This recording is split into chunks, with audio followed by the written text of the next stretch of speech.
மக்களே, நம்ம வீடுகளில் பயன்படுத்துகிற காய்கறிகள்லேருந்து கிடைக்கக்கூடிய கழிவுகள் வச்சு இயற்கை உரம் எப்படி தயாரிக்கிறது அப்படின்னு சொல்லிட்டு போன ஷார்ட்ஸ் வீடியோவில் நான் போட்டிருக்கிறேன் பாருங்கள்.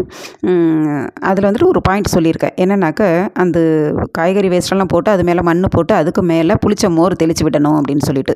தெரிஞ்சவங்களுக்கு பரவாயில்ல, தெரியாதவங்களுக்காக சொல்கிறேன். எதுக்காக அந்த புளிச்ச மோர் அப்படின்னு சொல்லிட்டு இப்போது மோர் வந்துட்டு தெளிக்கிறோம் அப்படின்னு பார்த்தீங்கன்னாக்க, அது நுண்ணுயிர் பெருக்கத்துக்கு பேருதவியாக இருக்கும் அப்படின்னு சொல்லிட்டு விஞ்ஞானிகள்லாம் சொல்லியிருக்காங்க. அதனால் புளிச்ச மோர் வந்துட்டு நம்ம பயன்படுத்துகிறோம்.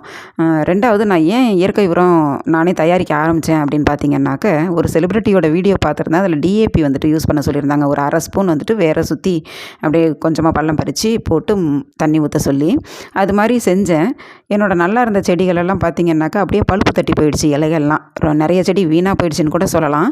அதனால் அதோட அதை மூட்டை கட்டி வச்சுட்டு இயற்கை உரம் தயாரித்து நானே போடுறேன். கெமிக்கல்லாம் எதுவுமே யூஸ் பண்ணுறதில்ல. இது உங்களுக்கு பயனுள்ளதாக இருக்கும். இந்த வீடியோ பிடிச்சிருந்தா ஒரு லைக் பண்ணுங்கள்.